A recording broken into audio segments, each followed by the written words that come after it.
Ladies and ready. gentlemen, that's the intro, baby. Ladies and gentlemen, welcome back to another episode of the Running Effect Podcast. I'm your host, Dominic Schluter, and today I'm joined by the Life and Stride boys. Coming out of retirement is the fourth member, the OG member, Cheston. Today is a special Christmas edition crossover episode of the Running Effect Podcast with the Life and Stride boys. I'm sitting with them here on this intro before we get into this absolute banger of an episode. Boys, why should the people out there listen on the run today? The people should listen to the Life and Stride Running Effect collab because we are the running club of the internet. You want to listen to this podcast because when you're falling asleep at night, this one is going to help you sleep the best. You want to listen to this podcast because I think you deserve a lot. You deserve a break, and you can sit down and listen to this, or you can go run. You're going to have laughs, you're going to have freaking cries, you're going to have tingles down your spine, and just I'll leave it at that. You shouldn't listen to this podcast. See ya. Guys, I hope you enjoy this one. If you do, consider giving us a follow and a 5-star review on Spotify and Apple Podcasts. Subscribe to the Life and Stride podcast after you enjoy this 90-minute banger of an episode. But in all sincerity, even with the boys on the line with me here, this one is perfect for your next run. It's going to keep things light. It's going to keep things fun. And I particularly enjoyed towards the back half when it got more serious and really dove into the minds of four really wise, experienced guys, both in running and life. This one was the perfect combination of light, fun, but also deep, insightful conversations that I think is going to have you walking away a better, not just runner, but also a better version of yourself. And lastly, I will say I've never done a Christmas special before. I think we cleaned up nice, both in the outfits and in terms of Christmas substance. So this one's going to get you in the mood. Share this episode with a family member or friend. And you guys probably don't know this, but like over 50% of people discover their new favorite podcast through the recommendation of a friend. So this could be someone's favorite podcast episode of all time. So share it with a friend. And without further ado, I hope you all enjoy this absolute banger of a conversation, the Christmas special collab edition with Life and Stride times the Running Effect. Boom. Ladies and gentlemen, this is a Christmas special podcast with my good friends over at the Life and Stride podcast. I've done a few podcasts throughout the years, but theirs was probably by far the most fun one I've done. I'll leave a link to that in the show notes. And many of the boys have been hounding me to have their own edition on my podcast. Boys, it is an absolute privilege not only to have you guys on the podcast, but this will be the final episode released before Christmas. We're going to get the good people of the Running Effect podcast in the Christmas spirit. How you guys doing this evening? I'm doing great. I was like, okay, there's four of us, so like I probably shouldn't talk, but I'm just going to talk for all of us. We're doing great. We're doing amazing. 10 out of 10. I was going to say, yeah, the vibes are very high. This is an awesome reunion. Honestly, I drank too much on Monday night, but I'm still a 10 out of 10. I'm up. And to be clear, it's Tuesday, so he's not feeling great still. Scotty's always a 10 out of 10. Guys, this is going to be hella confusing for anyone listening, so I honestly recommend people go over to the YouTube channel, the Running Effect Podcast on YouTube. Watch this because they got to see us decked out in the fits. I don't bring out the suit too often, but had to for my boys. Let's do or maybe we'll just put this as the video on Spotify as well, so people can watch if they're listening on Spotify. I'm sorry if you're on Apple Podcasts, not sure what you're doing with your life. Okay, so let's start out with this. Say your name so people can associate your voice with your name, and then let's also go with describe your fit you're wearing for the people for Christmas special. Scotty, you go first because I feel like you're lacking there. Yeah, I'm lacking. I'm really lacking. I'm Scotty Scearce, so they call me. I didn't dress up. I forgot. My fit is my white Lululemon hoodie. It's my second favorite hoodie. That's me, man. Behind the Life and Stride hoodie? Yes. Really behind my bandit hoodie. My gray bandit hoodie is I sleep in that thing. All right, Danny P, what you got, bro? My name is Danny P, and I hail from St. Louis, and I am wearing a black Life and Stride hoodie and a Santa hat. I'm going tassel on my left side. So is that graduated, or do you switch to the right when you graduate? Yeah, I think it's right I think it's left to right when you graduate. So I skipped college, so I would have no clue. So when we finish the podcast, I will have graduated from the Running Effect, and I'll switch it to the right. Great idea. And if anyone's listening or watching and they're like, wow, sick Life and Stride hoodie, you can purchase it for $1,000. Just DM us. Just let us know. Great Christmas gift. While supplies last. Yeah, It's while made out of supplies last. cashmere. Yeah, it's cashmere. It's worth it. I'm on the third month I rose from the dead. This is Cheston Newhall. For those loyal Life in Stride followers, I'm one of the OG crew. I'm repping one of the bougie Tracksmith sweaters. I forget the exact name. It's not like the standard one. It's the bougie one, just for Dom. I've got some 10,000 joggers that my boy Scotty gave me, and then some sandals. What's underneath the joggers? No comment. Got a Spider-Man. There's actually my wife's. It's a women's extra small. So, but the good thing about back, kind of my thoughts when I put this on, I was like, man, I fit into the extra small. I must be pretty fit. So, Wait, Chris. That's a clear sign he grew up running if he's saying that. Chris, how tall are you? 5'8.5", but 5'9" on a Okay. good day. Guys, guess how? None of you have met me in person. Guess how tall I am. 6'3" and a half. 6'3" and a half. 6'2". 6'2" and a half. Are you guys pulling info from like my doctor files or what? No, you How just do you guys look know so that? tall in your suit, right? Because, dude, I look Well, I'm at at your a standing Instagram. desk. Well, plus I your look at your hair, you have Instagram the every fluff night on the before you hair. go. I'm going to give you 6'3" and a half with the hair. I'm like very close to 6'3", 6'2", with about as close as you can be to 6'3". Ooh, Scotty won, I think. That's impressive because the reason I ask you is because one of the biggest things that happens when I meet people, listeners in person, is they're always taken. Yeah, exactly, Cheston. They're always taken aback by how tall I am. Very taken aback by it. So I'm surprised you guys were that close. Wow. I mean, I look you at your guys go. Instagram every night before I go to bed. It's the last thing I look at. I have a picture of you on my wall. Which Huberman protocol is that from? Which episode? Creepy protocol. I want to give some people context to y'all's background in the sport of running, because when I went on your podcast, I quickly found out how fast you guys are. I felt very slow hopping off of that episode. Wanted to go to the track that night and rip 20x400 at 800 pace. So as short or as long as you want to go, take me through your start in the sport of running all the way up to present day and the goal you're chasing after currently. Hello, it's Screams again, Scotty. And I started running 3 years ago, and I saw a picture of myself with my buddy at an Ironman event. And he looked fit, and I looked not fit. And I was like, I want to look like that. And then I read a David Goggins book, and I started running, and I haven't stopped. That was 3 years ago, and I ran a 2:41 marathon in Chicago in October. And then my 5K is 15:27. So that's kind of, I feel like your listeners know what 5K is more than a marathon probably. But I'm working on it. today. I had a coach today call the 5K the 5,000, and my editor texted me how he likes that distinction more. I like that more. No one calls it the 5,000. It's like Utah football coach won't call it the passing game. He'll call it the throw game. It's like he never talks about passing yards. He talks about throw yards. I'm like, all right. Also, a little fun fact about me about running. I like to hit signs. And if you've never ran with me before, you will be absolutely terrified. I hit road signs like while I'm running. And it's extremely loud and it freaks people out, but it's my thing. People, if I don't hit a sign, people think something's wrong. So, All right.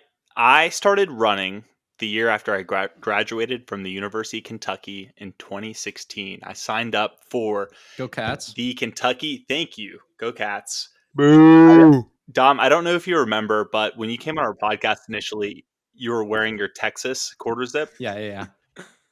And I was like, kind of big time in you. I was like, welcome to the SEC. Well, we played you all like 3 weeks ago and you all totally spanked us. So respect. Come on. But Welcome, yeah, baby.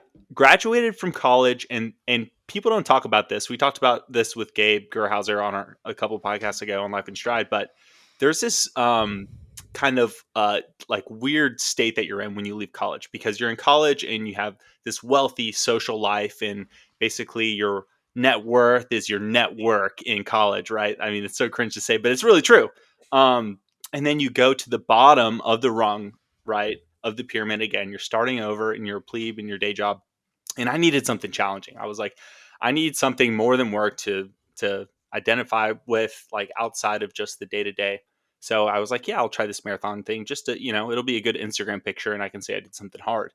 Well, the training went so-so and the race went terrible. My first marathon I ran in 4 hours and 41 minutes. And I can distinctly remember And the last like 10K of the race, like taking a break and sitting on a sidewalk, like on the curb to like wait for 10 minutes or whatever it was. So that was a really rough one. And just this past year, I set a new PR with a time of 2 hours and 47 minutes. So I've cut that down almost 2 hours since my running journey. And I really got serious about it like three years ago, roughly.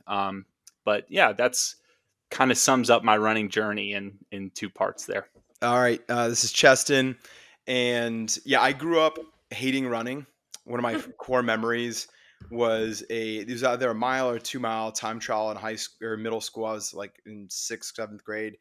I couldn't finish it. I was walking at the end. It was probably like 14-minute pace or something. I was dead last, second last, something like that. So I later found out I'd have athletically induced asthma. I wasn't a fit kid in general, but the asthma didn't help the cause. And so fast forward a bit, I play football in college. Or in high school, I was a lineman, so about 50 pounds heavier than I am now. And again, running was just 5 yards max. Maybe every now and then the 100-yard sprint for conditioning. And then in college, I had a 180 moment. You can, by the way, go to Life in Stride. We've got all of our stories in February. If you want to go back to episodes, maybe you can link them in the show notes. I know, Dom, you tell me. But we deep dive each of our stories.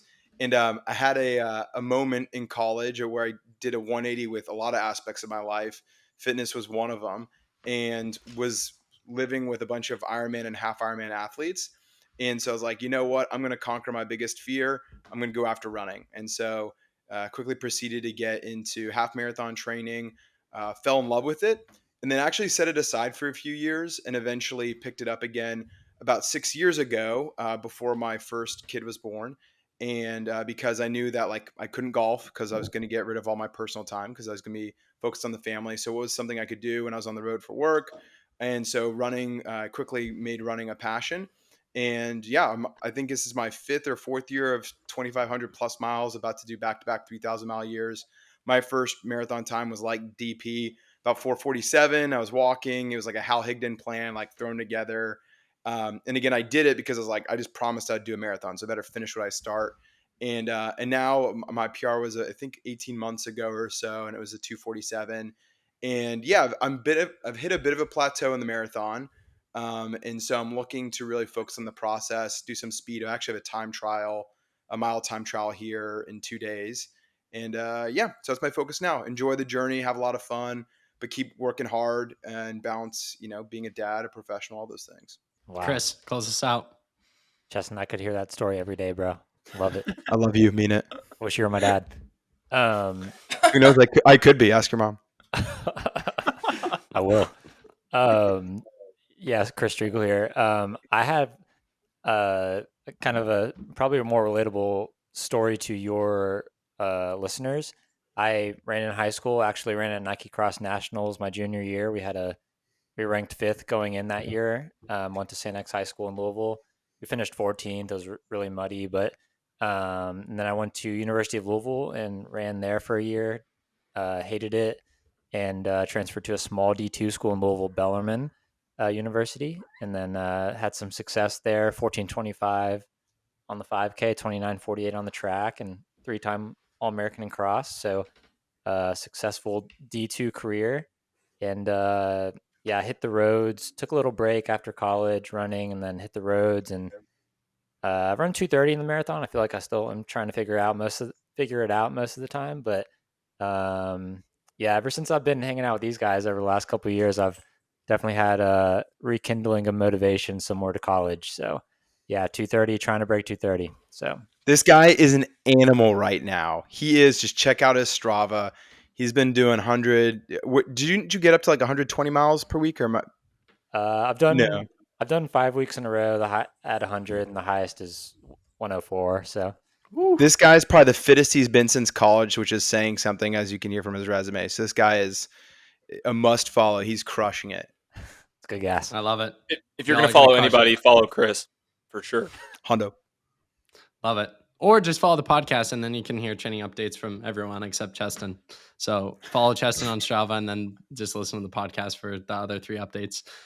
Before we get too into the weeds with things, I'm going to pull a Scotty move. Something he did with me on the podcast was he just threw out rapid fire questions in the middle of nowhere. But we're going to make these Christmas edition. I've really never do rapid fire questions, but you guys are special. Actual rapid fire, unlike me on your episode. Same order. What is the greatest Christmas song of all time? Have a holly jolly Christmas, probably. By who? I don't know. The OG one or like a spinoff? No, hold on. There's like a Frank Sinatra song. I just listened to it. This isn't rapid fire, Scotty. What on earth? Jingle bells. Jingle bell. Jingle bells. Rock. Jingle bell rock. That's probably the most popular. All right. It's got to be Last Christmas, I Gave You My Heart, but the very next day you gave it away by Wham. And the reason why is because if you hear that song in public, you get whammed and you are out. The game starts after Thanksgiving and goes till Christmas. So if you hear that song, you get whammed and you're out of the game. All right, I got 2 answers. If you like something spicy, do Here Comes Santa Claus by Trap City. It's a trap Christmas song. So good. The other one is Sleigh Ride by, I think the Ronettes did the original one. But we used to play it in band when I was in high school, and I just love that tune. Blue Christmas by Elvis. Easy. Okay, for all of you who are just ripping miles these days, off day on Christmas, yes or no? Absolutely not. 0 chance. I'm doing my first 100-mile week the week of Christmas, so you better believe I'm doubling. Doubling with kids. What? Okay. He's dedicated. I have a 10-year streak of running with one of my high school friends every morning of Christmas. So In Hunting Creek? In Hunting Creek, yeah. He lives half a mile from me. He drove me to high school. So I will be doing that. Was it Zach? Little known ultra runner Zach Bevan for those who are in the ultra running scene. Yeah. Top ultra for all runner. For all of you in a word, what does that training day look like if you've planned it out? Cheston clearly seems to have. He seems more excited about that than giving his kids gifts. Oops, sorry if I broke Santa for someone. What is that day going to look like? Yeah. What's Training looking wise? like that day? Yeah. Scotty, go for it. It's going to look like, well, I live by the seat of my, edge of my seat every day, man. I don't know what's going to happen, so I'll probably tell my wife I'm going to run, and she's going to be like, no, you're not. And then I'll probably not run in the morning, and then around nap time at 2, I'll run 8 miles on the treadmill at 10-minute pace. I'll do 8 miles easy. Hold me to it. I'm going to do 16 total that day, and I'm going to do whatever I can get from 5:30 to 7:30 a.m. Shower, wake up my kids, make them a fat breakfast, and then double at some point between 2 to 3 p.m. Man, I just looked at it. Christmas is a Wednesday, which is a bad day for me. That's double threshold day. Yeah, that is not ideal. I will probably move the double T to Tuesday or Thursday and just do 12 easy in the morning. It's probably the move. Speaking of mileage on Christmas, what is the most amount of miles you guys have ever ran on Christmas? 6. I think I did 10 last year in California at my in-laws' place. Yeah, I don't know. I think I've done 12 once before. I forget though. Yeah, that's. Yeah, I was gonna say 12 to 14. Next question. Off the top of your head, what is the best gift you can get a runner this Christmas? Let's help the people out. Last minute gifts. Is there a budget? There's no budget. Oh, Listeners of the Running Effect are flourishing financially. Alpha Fly 3s, probably. Oh yeah, I got some shocks last year. The ones they go over your ear, and those have been an awesome addition to the running gear cabinet. Real quickly, I don't know if the partnerships team of that company is listening. Weirdest looking product ever. AirPods, actually, you got some clout when you wear them. Shocks, you look like, I saw some old lady wearing them in the airport. I was like, you're clearly not even a runner. You look like a goofball. Get out of here. This is the ugliest looking product of all time. I refuse to even put those on. Immediate Tell 'em, negative Dom. aura. Yeah, what one other critique, Dob, is if you answer someone on the phone and you talk to them, it sounds like you're underwater. Really? Yeah, the microphone's terrible. Expensive gift. Normatec boots are legit. And if you want some stocking stuffers, Azoya cherry flavor is da bomb. Azoya gels. good shout out. Pick me, coach. Oh, you want to go again, Scotty? I retract my answer. I'm going with a sauna. Ooh, yes. That's what I was I gonna want say, that for Scotty. Christmas. I got a sauna. I For got like myself the a 5 sauna. listeners who can afford that. I got a sauna a month ago, and I get in it every day, and it is the best thing since sliced bread. I retract my training plan. I'm gonna do 12 before I get up my kids. I'm gonna go in the sauna, and then I'm gonna come back to my house. Dedication, baby. All right, I was gonna say sauna / cold plunge, but Scotty took it during his seconds. So something that is like really underlooked for me is a nice pair of running underwear. A lot of like nice half tights don't come with the built-in underwear, so gotta have. A Hey, nice can you pair of walk me underwear. through what those look like? Like, are we talking? What kind of cut? What kind of fit are we talking? Is it a with thong? underwear? It's just straight up whitey tidies, but they're made of polyester. They're stretchy. You go like extra small, or No, it's a triple X small. Yeah, triple X small. that's Okay, crazy. moving on here. Favorite Christmas I could talk about, dude. I could talk about this. For Dom is rattled, and I'm here for it. Favorite Christmas. I love you guys. Favorite Christmas movie and why? Go. Christmas Vacation for sure makes me laugh. That's why it just I've watched that movie 100 times. Always makes me laugh. I think that was one of the most underwhelming Christmas movies I've ever seen. I've only seen it once, and I don't plan on watching it again. Hey Dom, next time you're in Louisville, let me know and I'll get you in a headlock, okay? Until you tap out. Hey, I've been getting big in the gym, Scotty.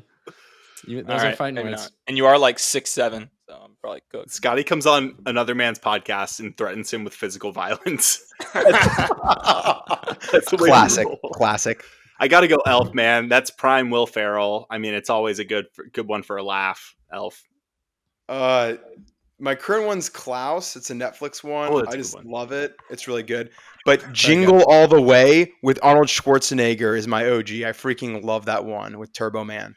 So Okay, I was gonna say Klaus. I'm sick of going last. shut up! No, you're not. You're so full of it. I'm sick of going last. But Be more creative, Chris. all right, I just watched one. I think Cheston has seen this one too. It's called The Feast of Seven Fishes. It's on Netflix. It's like a Christmas movie about like an Italian family. Just watched it on Netflix. Very good. Feast of the Seven Fishes. Honorable mention Polar Express. Oh, speaking of Polar Express, boys. Whoa. There is at the one of the last scenes, you know, where all the elves are like they're in the North Pole and they're like around the like city square. Yeah. They forgot edit to an animate elf. one of them. Yep, Yeah, I've seen this. It's funny. dude. One of the elves is just stuck like this. Yeah. He's just stuck and he's like moving forward, and all the other ones are like walking. I have to show you guys. I'll send it in the group chat after this. But there's the funniest video last year. It's hard to believe. SEC baby, Danny. So last year at halftime, like I'm laughing because it's so funny. I showed it to my entire family, a lot of whom doesn't follow football. Arkansas football team getting like bashed. Okay, last year halftime. Some of the players started watching Polar Express at halftime. During the game? At halftime. No way.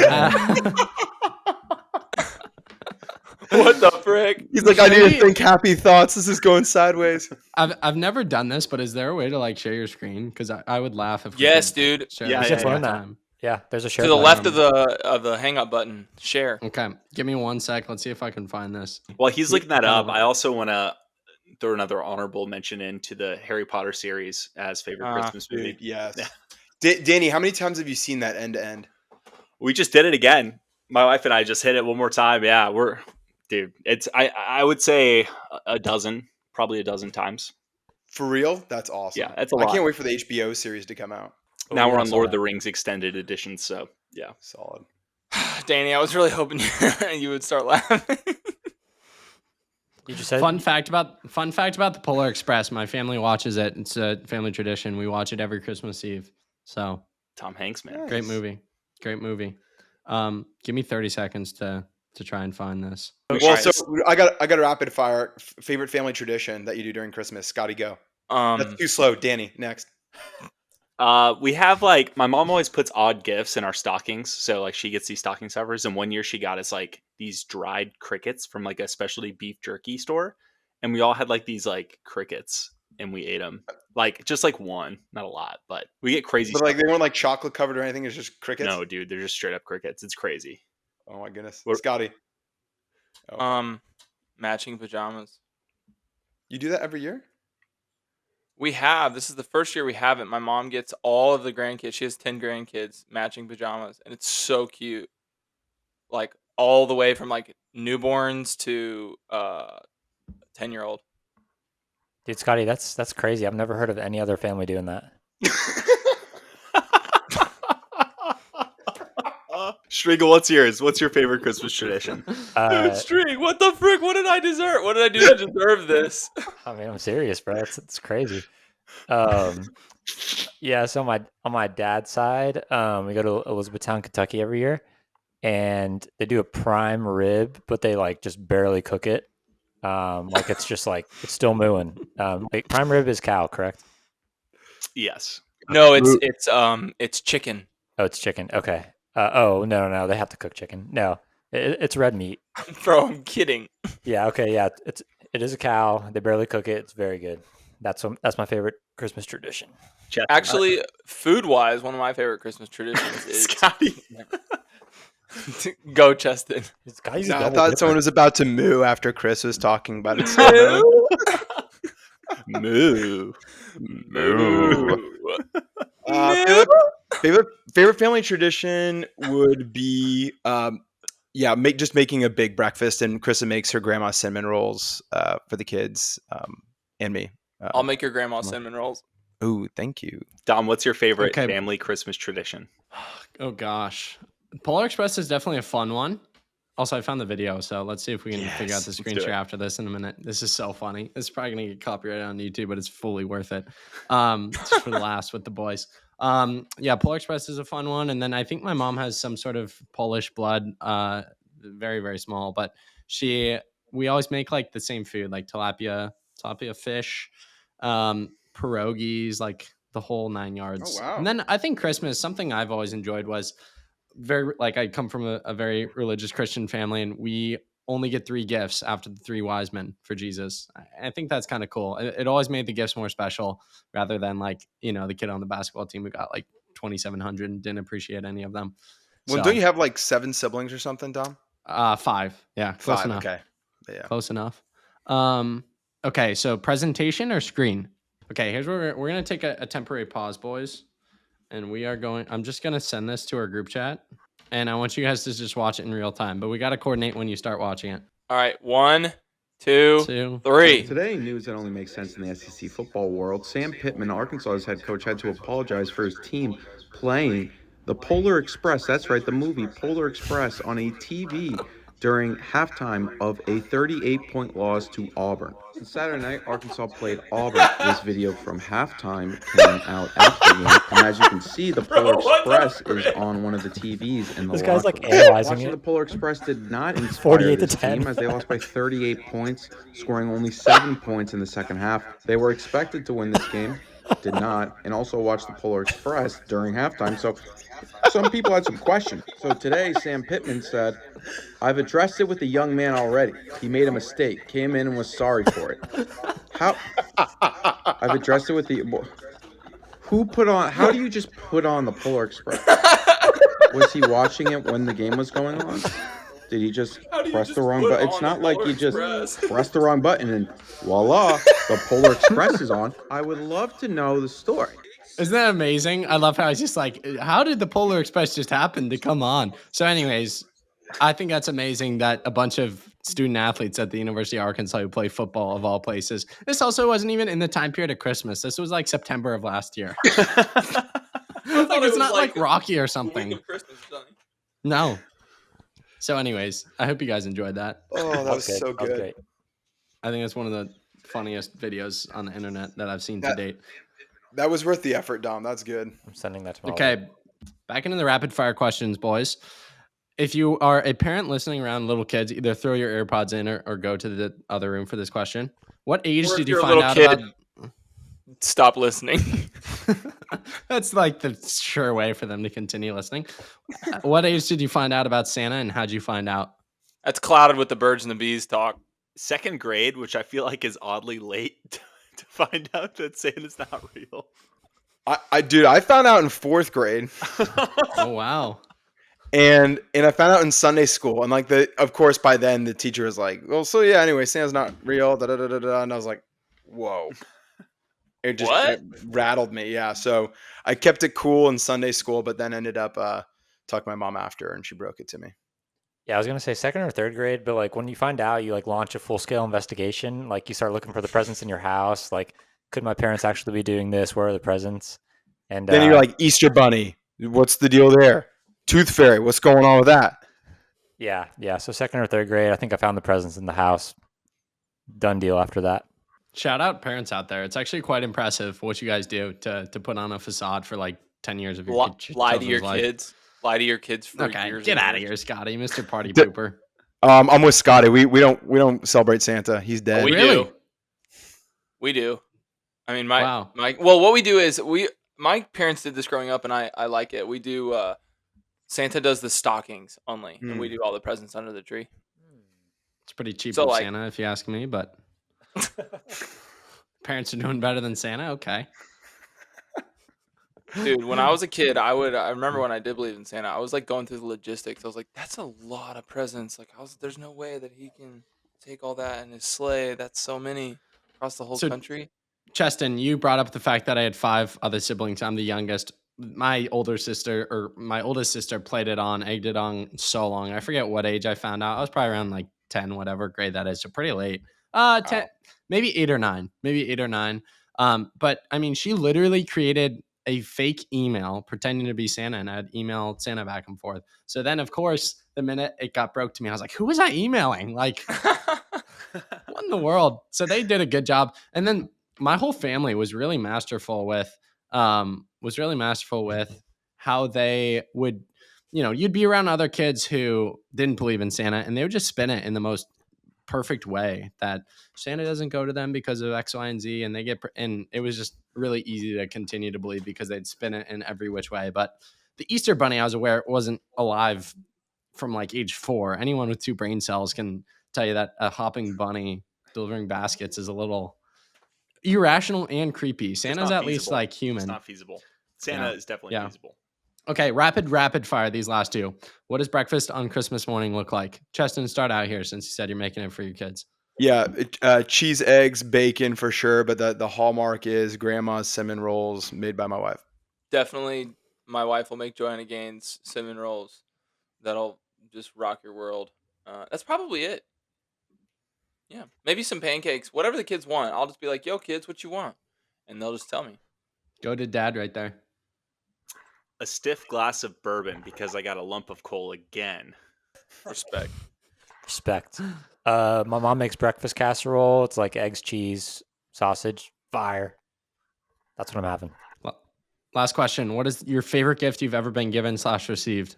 Oh, I know. Favorite. Like period or Christmas? Christmas.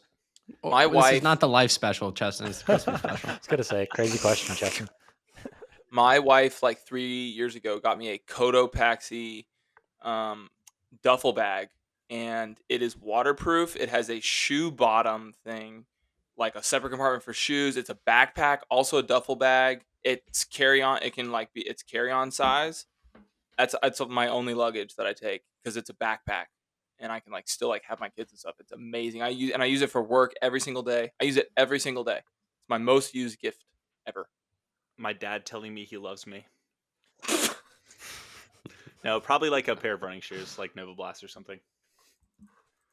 Yeah, I'm really struggling with mine. I can't think of them, but what I do remember, this is gonna sound really cheesy, but honestly, the look on my kid's face when they get their favorite gift or their thing or they're hanging out like that's awesome. Wow, very wholesome. Mine, So I'm going straight back to materialism. You remember those phones that you slid it up and it had a keyboard? Like once you slid it up.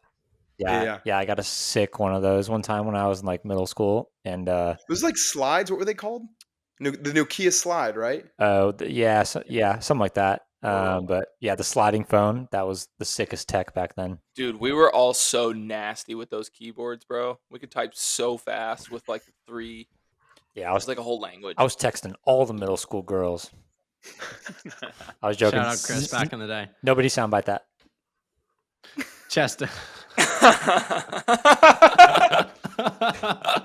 Oh, okay. Hopping back into it. Cheston. I want to hear from the man himself who retired from Life in Stride. I think a lot of people up until this point are like, who are these guys? What's this podcast? You know, it's entertaining, but like, who are these guys? Where can I find them? Why did Dominic invite them on the podcast to not give rapid fire responses? So I want to hear from the man himself who left. How did Life in Stride start? What's the origin story? Why did you leave? And as someone who's no longer a part of it, where's the show going from someone who's not within it anymore? Whoa. Ooh, this is a lot of power here. That is right up Cheston's alley. Yeah, the origin story. I would say the theme is it was just really organic. So start with Chris Striegel. We call him Strigrand, the All-American. And we have a text chat between the four of us. And at the time, I think there was just one other, right? I think it was four of us plus Sam Blandon. We just got to know each other over the last couple years. And we said, wow, this is A, hilarious banter. B, there's a lot of passion. And there's also some information. And while a lot of us, live in Louisville, have roots in Louisville. I mean, Danny lives in St. Louis. We have another buddy that lives in Nashville at the time. And we thought, even though we don't get a lot of time with each other because we're busy, like this is a great vibe. And so we thought, it'd be different in the market if we went and had a podcast and also just be, playing on a passion that we have. And so Strieg initiated it. I think I was the first one to be like, because what happened is Strieg brought it up Thanksgiving last year. I was like, guys, I think we should do this. We're like, yeah, cool, whatever. Yeah, that would be cool, but whatever. Don't have time. And then I think right before Christmas, Strieg said, no, I don't think you understand. I will edit. I will do all these things. And he said, I will do the hard work because I know you guys don't have time. And then I think I was the first to be like, all right, in. And then very quickly, like Danny, Scotty were like, all right, in. We scheduled our first episodes. Strieg is very connected to some great runners. You mentioned Zach Bevan, Jacob Thompson's a pro, some others. So we got some moderately known guests early to get traction. And then the thing just freaking took off. I mean, it was really cool. And it is really cool. Just the dynamic we have between the four of us. And it just started blowing up. And I think around March, we started getting Floberg, Jeff Cunningham, Caitlin Miller, a couple others, either just big runners or influencers or coaches in the game. And we just kept meeting people, all of us taking different turns and roles in the business. Sometimes it was Scotty reaching out, sometimes it was me, sometimes Danny, sometimes Strieg. And yeah, so I would say it's been really organic, fueled by passion, fueled by what I love about our text group beyond the podcast is these dudes plus, was it 3 others we have? Got Sam, Sadler, D. There's 8. Yeah, so 8 of us. All of us are so different personality-wise, but one theme among all of us is love for one another, love for the sport, and it's going to sound really cheesy, but just love for the grind, love for growing. All these guys are excellent in different ways. It's a powerful combo. And that's honestly how the pod got to where it was. We have been, and for me personally, going back to okay, one of your questions, Dom, was, so why'd you leave? I am the most planned person among the group. I'm here's the 5-10-year vision. Here's how we get from A to B. This was very different. I was like, let's go in, open mind. Let's just see what happens. I know it will be good. I don't know how quickly or what good looks like, but I know we'll do great. And so for me, I didn't have any end game necessarily. And as it got bigger and bigger and we wanted to build an LLC and all the other things, I was like, wow, we're hitting a decision point where I need to be all in or not.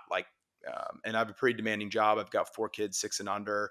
And so for me, it was I think one of the biggest lessons I've learned through this experience is, 2 big lessons. One, I had a lot of things validated with who I am and what I enjoy doing, moving fast, the culture that we have among us as friends, but then also translating the business. That is so invigorating, fires me up and really breathe life into how I view business, which was lesson 1. Business can be really, really fun. And I don't think I ever lost sight of that completely, but I think I got a new appreciation for that. Lesson 2, though, was sometimes you have to trade really good things for great things. And so I think all of us, but I think my life stage lends itself to be a little more uniquely crammed for energy and time. Like, we all have a lot of good things and great things going on in our life. And for me, my great things are work, my family, running, and obviously friends in our church we belong to. And honestly, like, doing those things all really, really well, like, there's not room for something else. And so I decided to hop out, not because I didn't believe in the podcast or hop out because I don't love running or any of those things. It's actually because I love running, because I love my friends, because I love my family. Like, I just don't have time to do that. And the boys are going to keep crushing, and they have been. So the last part, I'll just end my ramble here, is where's the pod going? As far as these guys want to go.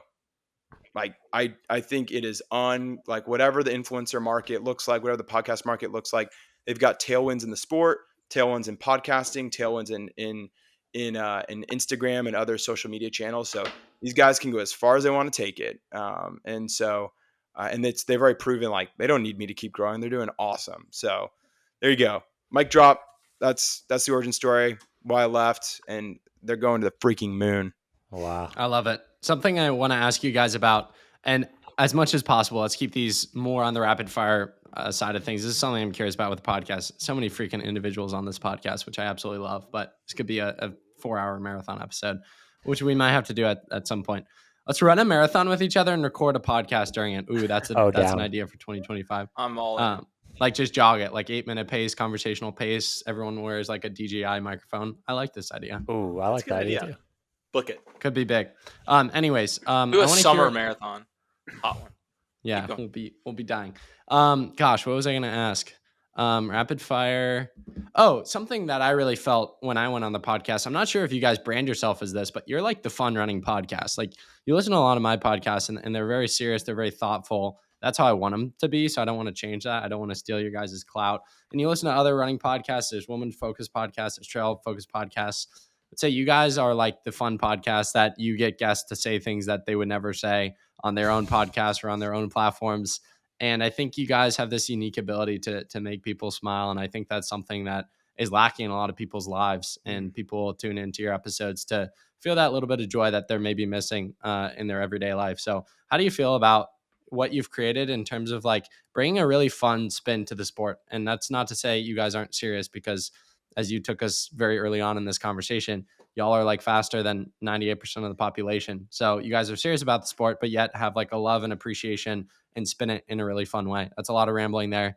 What's your quick take on that? I'll take that, or at least to start, then we can pass it around. But no, I totally agree that with your assessment about like kind of our niche, right? And there's a lot of podcasts that are really deep in on the sport of track and field, you know, or like the athlete's journey. So I would take the running effect as like the athlete's journey and kind of where they've gone along the way, or like a Sidious Mag of like, what's the latest happening in the sport? And then, yeah, you have your trail podcast and so on and so forth. But this is just the run club that you come to on Saturday mornings and you hit your long run with your boys. I mean, this is, and gals, this is the podcast where, you know, you can take a risk and make a joke and people laugh it off and assume the best. And there's like no sound bites taken out of context here. Like, this is the no judgment zone. We're the Planet Fitness, right, if you will, of running podcasts. That's great. Yeah. So I think that, and I learn a lot from these three guys who I've done it with. And, you know, it's like, for example, Cheston always comes ready and prepared. And he always has something that he's learned through like another avenue of life, whether it be through Atomic Habits by James Clear or best book ever, another self-help book, and puts it on the pod for us. Or like Scotty, you know, you ask Scotty how he's doing any day of the week, he's going to tell you 10 out of 10. Even if he's having like not a good day, he chooses to have a 10 out of 10 day because that's Scotty.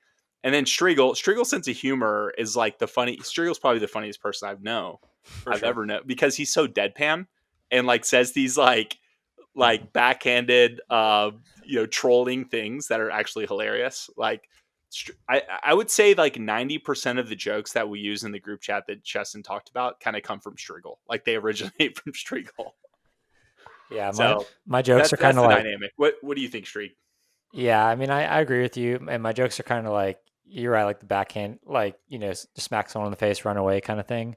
But yeah, I agree. Like, and I think one thing, I agree with everything you said. But I also disagree with everything you said. I'm just kidding.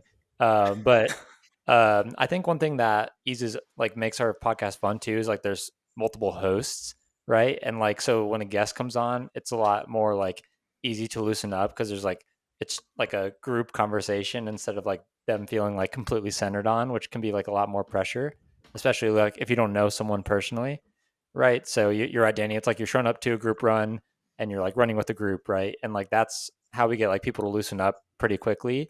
I mean, for example, like shout out Rory Linkletter. We love him. He's been on twice. We were the first pod he came on after the Olympics, which was awesome. But like the first time we had him on, he was like we had to like loosen him up a bit. But now like, he's like just a total vibe when we have him on like later in that pod and like the second one. So yeah, we're good. Like even if people are stiff, we like loosen them up just because there's several of us and it's all loose vibes. So Well, so we'll pivot. So the rapid fires is the thing that I Yeah. do, and I'll ask like, and I write these either the like 5 minutes before. I've gotten really good at it. Like I can do it super quick now, or I write them during the podcast. And if a guest is like, I don't know, like you meet a stranger and you're talking about like you're trying to talk about some serious stuff. Maybe you can tell when somebody's kind of introverted a bit. And Danny will text us and be like, "We're pivoting to rapids. We'll do rapid fires 5 minutes in, 10 minutes in, and it'll completely change the vibe of the whole Yeah. podcast. Yeah. All of a sudden, the guest is laughing. We're all laughing together. Like you brought them from like the hallway of the house and you sat them on the couch and you got them a glass of wine and like everybody's chilling now and we're all like enjoying the time together. So Yeah, last thing I add is like what I said earlier is like we used to say this a lot in the intro. I don't know if we say it, if you guys say it as much anymore, but like we love the sport, we love one another, we love the community. So when it's fueled by love and passion, like genuinely, it's a lot easier. Like there's other group formats where they're influencers first and then friends, or runners first and then friends. Like we started as friends who did run, and then we're just like, all right, let's just elevate this. So I think that lends itself to just a different vibe altogether. yeah. If you guys couldn't fail, dream big here. What's the vision for Life in Stride other than buying Cheston back and bringing him on as a host again? I would say all of us quit our jobs, 6-figure, 250 a year each in salary, and we travel anywhere we want and do whatever we want, and we podcast. We push out 7 episodes a week. I mean, yeah, that's certainly the dream. I mean, who knows? Like, I don't want to put a ceiling on us for sure. So, I mean, Don't. yeah, we definitely like. $1 million a year. Gosh, Scotty Scearce so small. Yeah, I mean, we're an LLC now, so like it's like that made it pretty serious. It seems like, well, like not the podcast, but like like we take it pretty Business serious. side of things.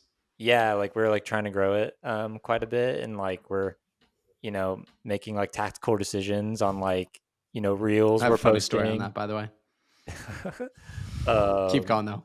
Yeah, so it's I don't know. Yeah, the growth has been like very fast lately. We were always surprised when we DM people and they actually say yes to coming on. We're getting like a lot of like bigger guests, which has been fun too. So including you, Dom. So yeah, I don't know. Like Scotty said, like the dream would be to quit our day jobs and do the pod because that's what we love to do. I think we have all the potential, but we'll just see. We'll keep grinding at it. Go ahead, Danny. Yeah, I would just love to have everyone who the sport has touched it, who the sport has touched, who has a giant platform. Like every time the New York City Marathon happens, I feel like the New York Road Runners Association puts out a post of like, or some running publication puts out a post of all the celebrities through the years who have run the New York City Marathon. And you have like Ashton Kutcher and Oprah, and like the sport has touched a lot of lives that we don't even think, right? That we don't even consider. We're thinking of Parker Valby or like Graham Blanks, in our tiny little bubble. But if in the question that I love how you asked this is, if you weren't scared or like if you couldn't fail, right? So what would you do if you couldn't fail? It would definitely be to just like expand the platform as big as possible, and maybe even into other like larger like mediums. So like television. Why not? I just think like, why, set a glass ceiling. So I love it. My fun story for you guys, and then I'll ask you guys some more serious questions. So about 2 years ago, I made like $300, and I was thrilled because I didn't think. And this is so full circle. And I'm not an emotional guy, and I won't get emotional here. But sometimes when I get emotional, it's thinking back to these times when I was like, I was so genuinely thrilled that I made $300 off the podcast. I was like, wow, you can make money off it's of this. huge. Yeah. And It then I'm makes like, it real. why are you? Yeah, and then I put myself in present shoe Dominic. I'm like, why are you annoyed that you can't make X amount of money? Like, what? You're ridiculous. You were so thrilled back then. Anyways, crazy time. So I made $300. I was like, oh, for tax purposes, I need to set this up as an LLC. So I had a friend, CFO at a major company who I had on the podcast. He helped me set up an LLC in Ohio. Then the next step is to create a business bank account. So I go to my local bank with the proof of being an official business and entity. And this was December of 2022, so almost exactly 2 years ago. And I go, but the funny story is at the time, again, big family, I didn't necessarily like need my license, and we had to pay for our own license, and it goes cheaper when you're 18. So we would like intentionally wait until we were 18 to get our driver's license. But I didn't even have my permit or anything. And the thing was, specifically when you open up a new bank account, you have to prove that you are who you say you are. I had to prove that I was Dominic Schluter, who was the CEO of the Running Effect at the time. So I literally only got my permit. I literally only got my driver's permit so that I could create an official bank account. And I told that story to my bank manager, and he's like, I can't say I've ever heard that one before. That's incredible. Gosh. I had the most unconventional path. Literally got my driver's permit so that I could prove that I was a CEO of a company to then open up a bank account.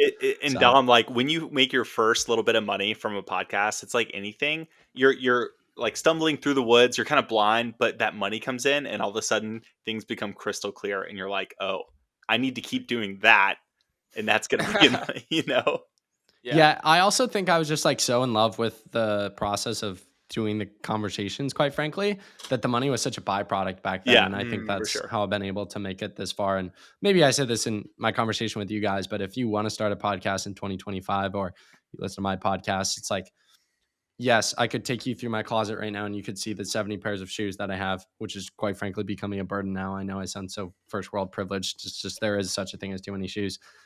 Besides the point, like, don't do it because you see me have a lot of shoes and you see me have Nikes 3 months before they get released. Don't do it because you see me make X amount of dollars. Don't do it because I get to be good friends with Scotty, right? Like those things are all byproducts of the journey and of me loving the thing. And if I made $50,000 a year doing this, I'd probably still do this because it's genuinely what I love to do. So you'll never make it far if you're not in it for the right reasons. Same goes for running. If you're only in running to run a 209 marathon, well, God love you if you think you can run 209. But two, you're probably not going to make it very far because, the outcomes won't always be there. I want to ask you guys some serious questions. Danny and Cheston here. So you took me through way back in this conversation being like 440 guys, and now you guys are 240 guys. Lessons on growth, and what would you say to the listener who wants to take their running to the next level in 2025 from two guys who clearly did it? Yeah, I'll say this first point on a couple levels, not just running, but life. I know, Dom, you've got a younger audience. The greatest law out there is the law of the compounding effect. Like time and habits, and I didn't even think about the atomic habits, but here we are. But like making small gains, getting a little bit better every day, like weekly mileage is an example. Like if you can sustain 20 and that's all you can do right now a week, do it. Right. And then maybe next month you can do 22. Keep stacking consistency. That is the biggest thing that for me, I'm not super talented at running. I'm not. I work really hard to run, and I'm proud of that, and the character it forms in me. But like, there's some guys on this episode that like they are just so fast right out the gate, and I'm envious of it partially, but also I have the gift of like being able to form my character in a unique way because I have to grind a little bit differently than they do. They still work hard, but so I think like no matter how talented you are, the consistency must be there. And if you're a younger runner or new to running, like just keep the short-term process in mind, and the long-term will take care of itself. And so that's how I got from 447 to 247. I started at 700 miles a year, then 1,000, then I think 2,000, then 2,500. And like I mentioned earlier, I think I'm on my 5th or 4th year of at least 2,500 miles, back-to-back years of 3,000 pending next week. And like that, obviously with workouts, long runs, that's helped. So consistency, right? What Cheston said, community, and commitment. That's a throwback. That's the Danny P's 3 C's: consistency, community, commitment. I don't have much to add to the consistency part, but that's, it goes without saying, got to be consistent. Number 2, community. Find your people. Like, find people who are crazy enough to have the same goals as you, or it might just be one friend. I know that some people listening, maybe like if you're in high school and you're listening to this podcast, I think that you're probably ahead of your cohort in terms of just like wisdom and knowledge and Yeah, ambition. if you're an hour into this podcast, you clearly care about running to a large degree. Yeah, 100%. We're still going. It's been almost an hour. So yeah, like community, find your people. It's going to make it way easier to show up at 5 a.m. to knock out that run on a Monday morning. And then commitment. Commitment is what gets you out of the bed in the morning. It's the Tony Reyes who came on our podcast from BPN. He says every morning it never gets easier when that alarm goes off at 5 a.m. But when he gets out of bed and he doesn't want to, he tells to himself, I am relentless. Yeah. That is commitment. And take that, and that's a win. Getting out of bed, getting the shoes on, and taking that first step on your run. Let that be the win. Real quick, Cheston, I'm such a fan of Goggins. I also normally don't swear. I'll just mark this as explicit. One of my favorite quotes from him all time. It gets me so hyped up. He's like, and I remember the quote to a T. He's like, do you want to be a little bitch today? Do you want to walk around all day knowing that you could, but you didn't? It's so good. In our community, we'll say a riff on that. Don't be little. I mean, like that will happen. Sometimes we need that harsh truth.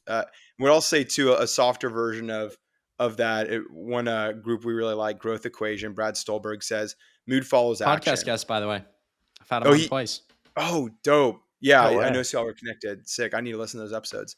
But yeah, mood follows action. So if you've heard his episode, you might have mentioned that.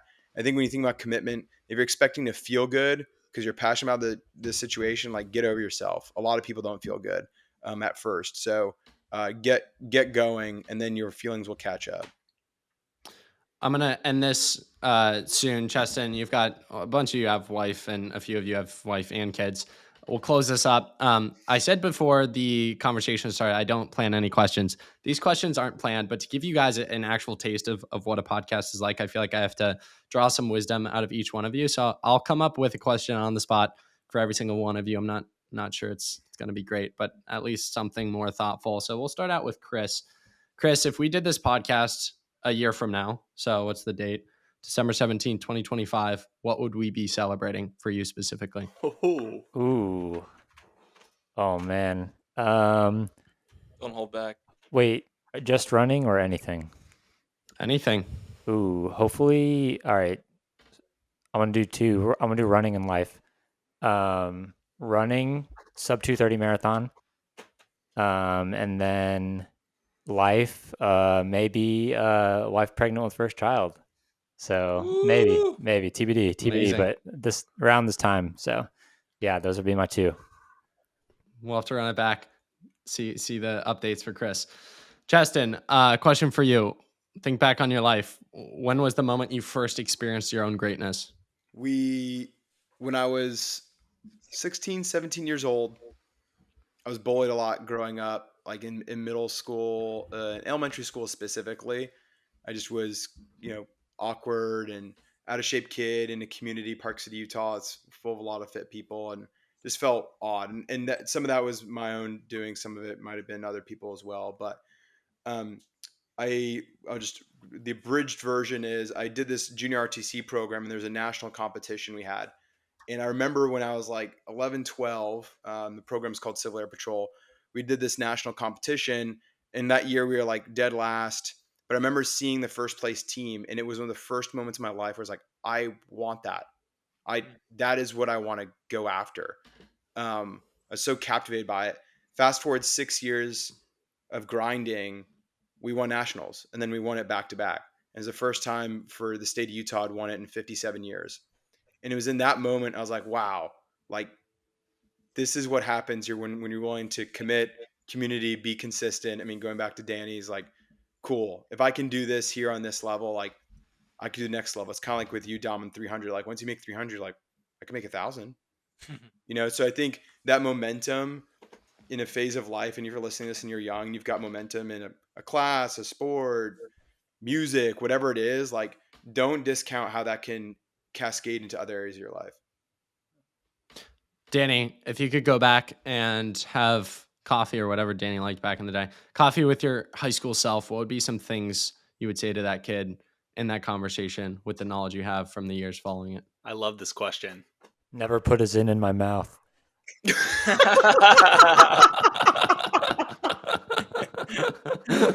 Oh, Strig, I love you. I would tell myself to buy NVIDIA stock. I would also tell myself to buy Bitcoin. Probably break up with my girlfriend. And then I would tell myself that nobody cares as much as you think they do. I think that I would just say, dude, like go out and take risks and don't worry about how your hair looks, and like do something that your 32-year-old self would be proud of. Love it. Such good responses. This has been such a fun conversation, but you guys are so wise. I'm like, man, I should have gone serious from the get-go. That's okay. well, that'll be for round 2. Scotty, question off the top of my head that I thought of was looking back on your life, what is a self-limiting belief you used to hold about yourself that you overcame and you feel like you unlocked a new level of growth because of overcoming it? Ooh, good person to ask this. Dude, honestly, people wouldn't think this about me, but this podcast.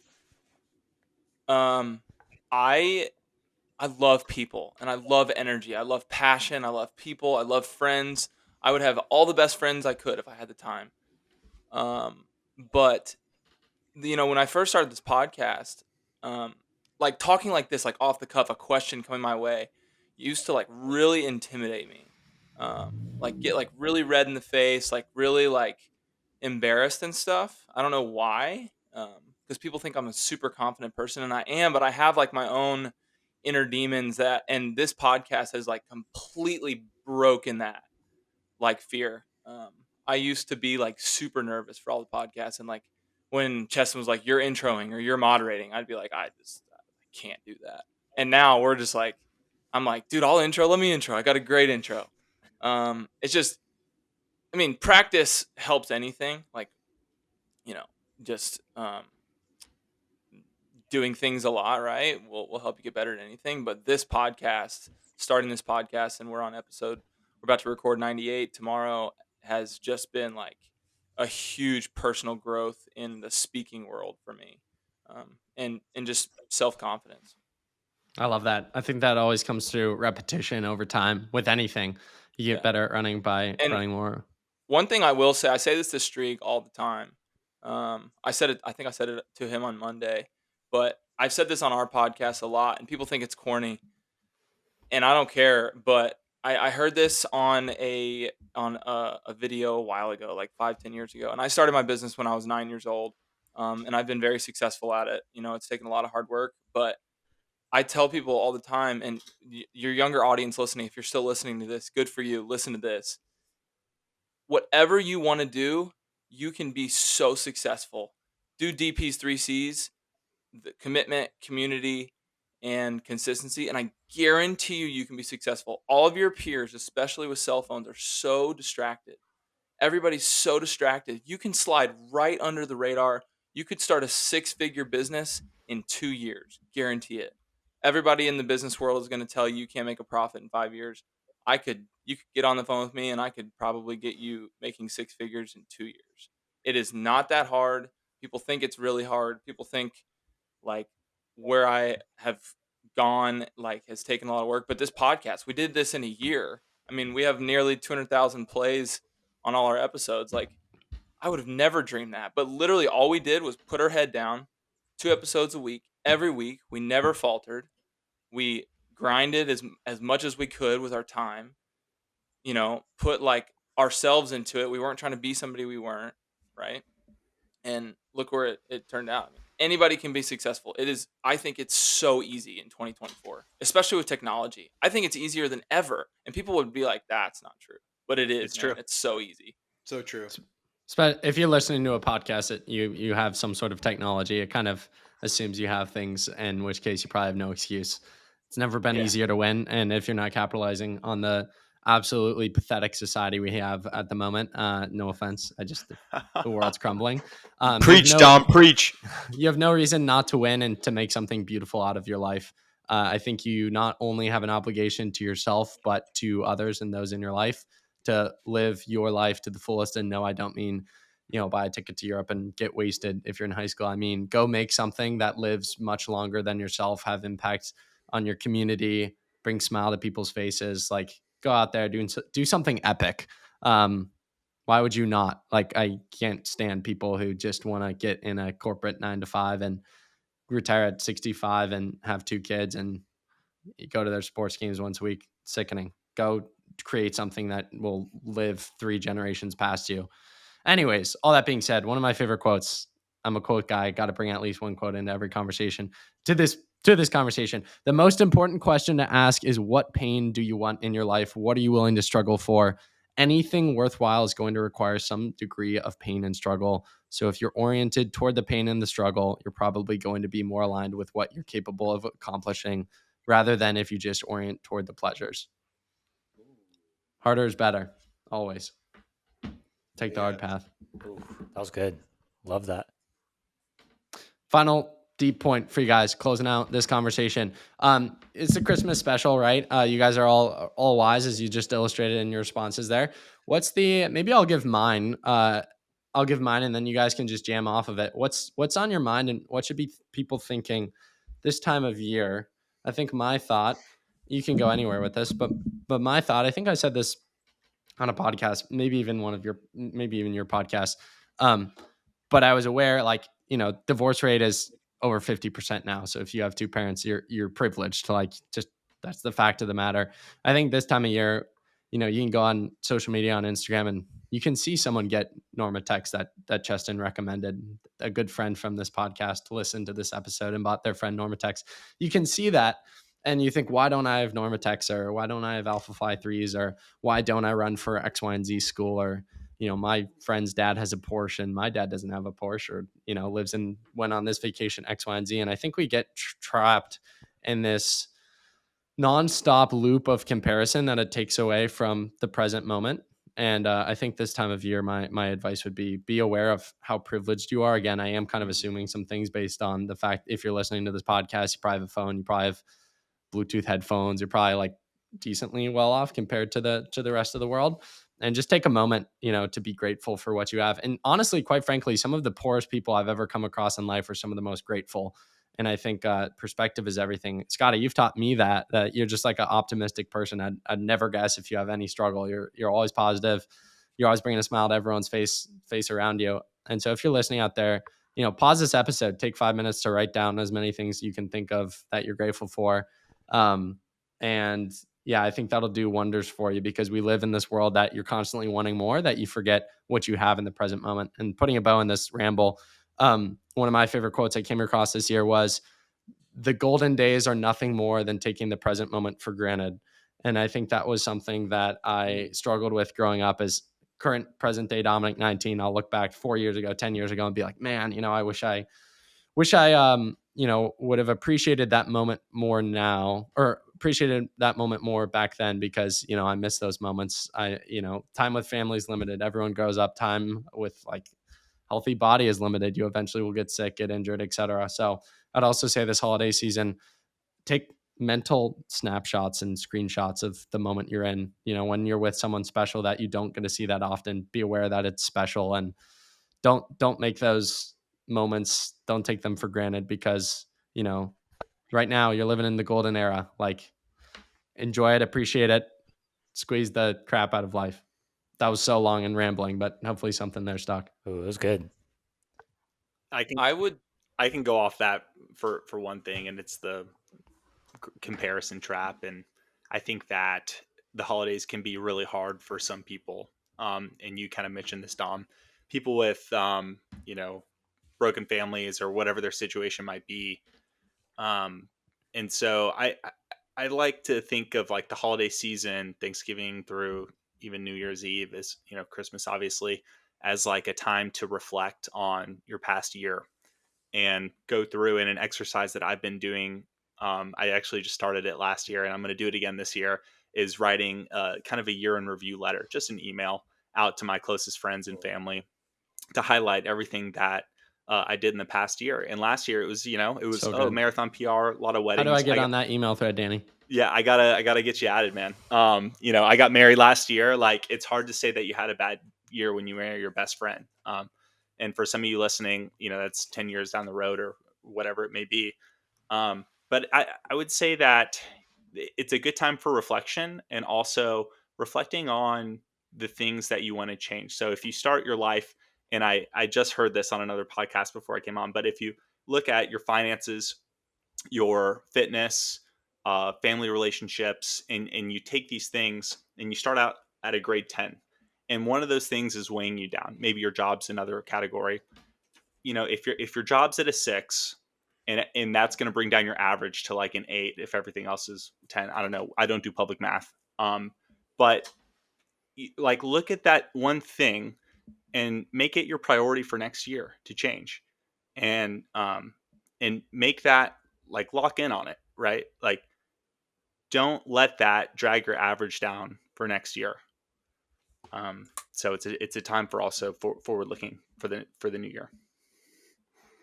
Wow, that was good, Scotty. I would add this holiday season, talk to people more. Comment, like, people people have one thing that really bothers me. The reason I say 10 out of 10, I don't even care if it annoys people. The reason I say it is because one of my pet peeves is when you say, "How are you, Dom?" And you're like, "I'm great. How are you?" And they say, "I'm great." It bothers me. Like, I never ever want to say that. And like, I was at the Y. It was at 5:30 a.m. and I walked in, scanned my membership. She said, "How are you?" I said, "I'm great." It was pouring rain. And I said, "I'm great. I'm a 10 out of 10, man. I like, it's a beautiful day." And she was like, "Wow, I'm gonna use that. Like, that's amazing. I love that energy. You just made my day." Like, compliment people. The easiest thing to like make a new friend is be like, "Dude, I love your shoes. Where'd you get those shoes?" Like, Real quick, and I did this with a guy the other day, and I rarely do this. He had sick glasses. I was like, dude, sick glasses. This was in the hotel in San Diego. That guy definitely went home and told his wife and kids. That guy had some pep in his step immediately. It works. It yeah, works. yeah, Scotty's dude, onto something. compliment people. Like compliment them with a smile. Like, that's one thing I do in my business, my lawn care business. I greet people with a smile. Like, I'm talking about bushes and grass. Like, you shouldn't be as excited as I am, but I just like try and have passion. Like, try and be excited. Whatever you're doing, just like put a smile on. Like, if it's Monday morning, like, one of my things is Saucy Monday. Like, everybody freaking hates Mondays, but I mean, I do too, but I lie to myself and say they're freaking great. And then once I lie to myself for like an hour or two, I'm in a great mood. Like, just wherever you are in your life, just figure out how to lie to yourself at least, and fix the mood. Because, like, sometimes it's hard, like if you're grieving, if you've had loss or sickness, or that kind of stuff, that's really hard. And I don't have a great answer for that, but if you're healthy, like you were saying, Dom, dude, count your blessings. Figure out a way. Every day I try and make somebody else's day better. That's my biggest thing. I try at least one person. I try and make one person's day better. Compliment them, give them a call a buddy, try and call one friend a day, just to catch up. But just Damn, I haven't made that list yet. Tough. I'll add you. Holiday season's ruined. Mrs. Schleter, the goat, my mother, Stephanie Schleter, who's definitely not listening as much as I love her.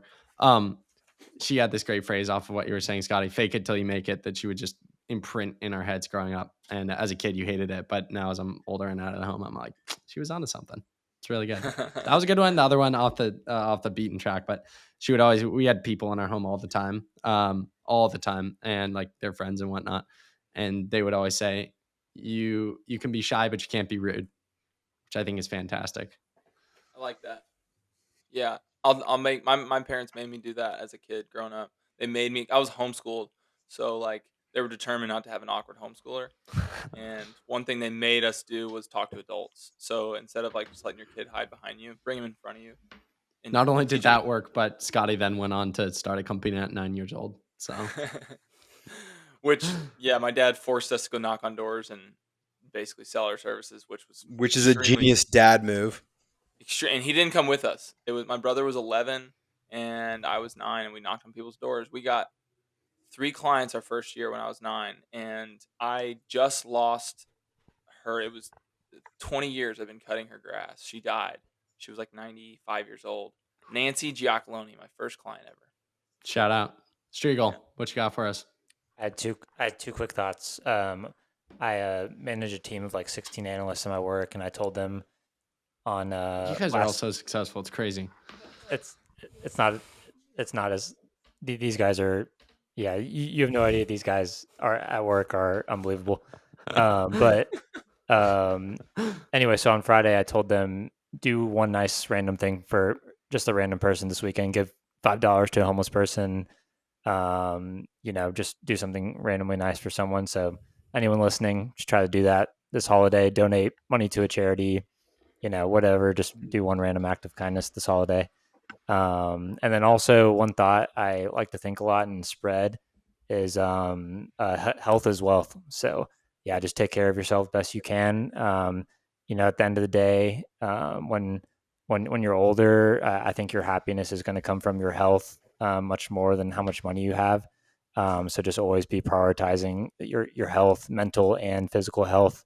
So health is wealth. Those are my 2 tips. Do something nice for something nice for someone this holiday season. Going in 2025, health is wealth. Remember that. Number 1. Man. Quick funny story to break things up before Cheston closes us out with a banger response. Giving $5 to a homeless person. So this is a funny story. Like about a month ago at a stop, the problem with the homeless situation these days is no one carries cash anymore. I certainly don't. So pull up to a stoplight. There's a guy for whatever. Of course you do, Scotty, rolling in it in Mr. 9-year-old business. So roll up to the stop sign. And the guy, for whatever reason, he sticks out to me. And I was like, oh, I wish I had something. So I'm like going through my car, don't really have anything. And then go through my wallet and I'm like, oh, I still have a gift card. So when I moved into the current apartment that I do, I got $1,000 gift card for like signing papers. Actually kind of a crazy deal. Never really heard of that. So awesome. I probably had like $50 left on the gift card, and you give a homeless guy $50. It's like, you probably make his day. It's probably one of the bigger donations he'll get that day. Anyways, I'm like, well, this is the least I can do. So I give him the gift card. And then I drive off, and he's like very grateful. I drive off and I'm like, man, I'm like an idiot. I just ruined this guy's life. $50 left on the gift card, right? But the gift card's advertised at $1,000. I'm like, I definitely just ruined that guy's day. The dopamine crash that this guy's going to have. The dopamine crash that this guy's going to have but then I was like, well, it's the thought that counts. You give him $50. Yeah, I mean, dude went in to swipe like something that was like $600 and it declined, and he was like, gosh dang it. But then I had an idea for a company. If any credit card companies are listening out there, it would be a banger idea to basically create credit cards for homeless people that you could give out. It's like a $300 credit limit, or you can set the credit limit. You give them out and you are like, I will decline any purchase that I don't deem as valid. Like if I see anything sketchy, you better believe that I'm canceling the card immediately. You've got $300 a month. I'll be watching. I think you'll do well. It's like a charge. I'll definitely get one. It's like a charge comes through on the credit card, like crack dealer, like denied. There would be some hack through the system for sure, but yeah, dude, just wait. They'll like start labeling stuff different, and they'll be like, bananas. Why did you buy $500 worth of bananas? But that's where you just set the credit limit really low, and then you build up trust over time. Anyways, so besides the point, Cheston. Good. Yeah. So okay. So I do have something while we're here, and then I do have a thought. But is anything off limits? Nothing's off limits. All right, cool. Well, first thing before I share the kind of answer your question, I mean, I text these boys every day. I will literally be heads down at work, and I'll pick my head up and have 200 text messages from our chat, Sounds TOTG about right. Boys chat. It is off the chain. But I'm so proud of you guys. I just want to say this while we're on the forum we stepped into earlier this year. Like, it is just a real gift to see how far y'all have come. I'm just so grateful to have been part of the early days. And yeah, I mean, Scotty, you've definitely evolved in the way you've described, and this dude runs a significant business. This guy's crushing it. But I think that's a good reminder for all of us. Like, there's areas we all step into where we're insecure, and that's okay, but that's where growth happens. And super blessed to be your friend, dude. Danny, we vibe on so much, but yet you bounce me out. You've taught me a lot about myself this year. So I'm just really grateful for you. Streeg, you're the funniest person on this podcast. Sorry, gents. But you are also one of the most humble dudes, full stop. You work so hard. You are so bright. I have other thoughts on kind of where you should take, next year. We've texted about a little bit, but like, you are really talented. So I'm thankful for this year for you, because I think the world is seeing that at a couple different levels. So just want to share that while I'm coming out of retirement for this consulting gig. Dom, it is a privilege to be here. Since nothing's off limits, I'll share this story and wrap with, I mean, all these reflections the guys had are awesome. Like, I do a lot of those things each year. One thing I tell my kids, and I picked this up a couple years ago, my kid will be acting out. We'll need to discipline them, whatever that looks like relative to the situation, their age. And one thing I'll tell them is, like, I'll hold their head in my hands, and I'll say, hey, you know, I love you no matter what. Right. Mm-hmm. And they're like, yeah. And I'll surprise them at night, like, hey, I've got a secret to tell you. You know what it is? And like, you love me no matter what. And then when they do something great, I'd be like, I love you no matter what, right? Yeah. And no matter how good or how bad it gets, I love you no matter what. Well, it's Christmas. And the reality is, we also have a father that's doing that for us. So we talk about being kind to others, for sure. Be kind to others, but be kind to yourself. Like, no matter what you do, no matter how low this year was, no matter how high the year was, like, this season is all about whether you believe it or not. Someone came down knowing exactly how decrepit we would act, the things we would think, the things we would do. He knew all that, and yet chose to die for us when he could have snapped his finger, changed it all. Like, whether you believe that or not, like, that notion, that spirit of Christmas, like, that is the Christmas spirit. So, like, if you're listening to this, like, you are loved by more than just yourself, and thank God for that. Like, you don't need to self-help your way into being lovable. You are lovable. So in this season, embrace that. Kiss the ones, you love, hug them tight, whatever. But yeah, be kind to yourself, because you are loved. Got some chills going down the spine. So good. So good. Love that. And, we're all over the place and throwing out hot takes and all sorts of jokes and all that. So I feel like I can throw that out there. If you don't believe in that story, just explore truth. And I think you'll come to a logical conclusion around that story. Okay. Final question I ask every single guest on every single episode. If you had Gordon Ramsay coming over to your house for dinner, what would you choose to make for him? Rapid fire. Let's close this one out. Ooh, I would do salmon. Chicken and rice, because we're hitting a 20-miler in the morning. This is my house, Gordon. I would have my wife make, I don't know exactly what. She would make some sides, but I would make my smoked wings. Yes. And I would, but before that, I would absolutely butter him up in my sauna, get him all nervous and out of his element. I'd make him sit in there for 30 minutes. And then a Scotty special is, I would make him get out of the sauna and then get into the hot tub for 10. I don't do sauna cold plunge because I simply don't like it. I do sauna hot tub. And then while the wings will be just about done by then, we'll dry off, shower, and I'll serve him, and he'll be so hungry. I'll give him some electrolytes and some wings, and I'll say, close your eyes and enjoy the show. And you'll feed him the first chicken wing. I mean, we would cook a banger meal over here, but if Gordon shows up, so say, hey, hop in the car, we're going to Scotty's house. The wings are gone. Best response there is best. We'll just leave it at that. Boys, thank you so much for doing this. Was excited about the notion and prospect of doing this for a long time, and got more excited when I realized that Cheston actually meant game, that he was not going to diss me 2 times in a row. You can diss Dominic Schluter once, you can't diss him twice. Fool me once, shame on you. Fool you twice, can't fool me again. In the words of George Bush, whatever, 8 years ago. Probably way longer than that, quite frankly. Wow, it's 2024, almost 2025. But really appreciate you guys. Such an honor and privilege. This was one of the most fun episodes I've ever done, if not the most fun episode I've ever done. A little off the beaten track. Hope the listener enjoyed it. Everyone go listen to Life in Stride podcast. Follow all these boys on Strava.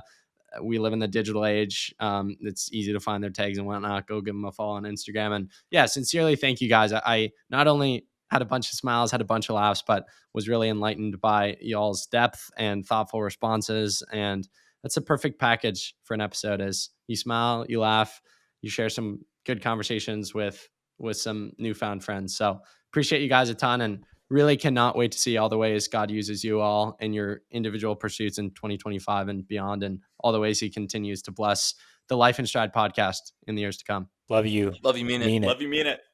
Peace.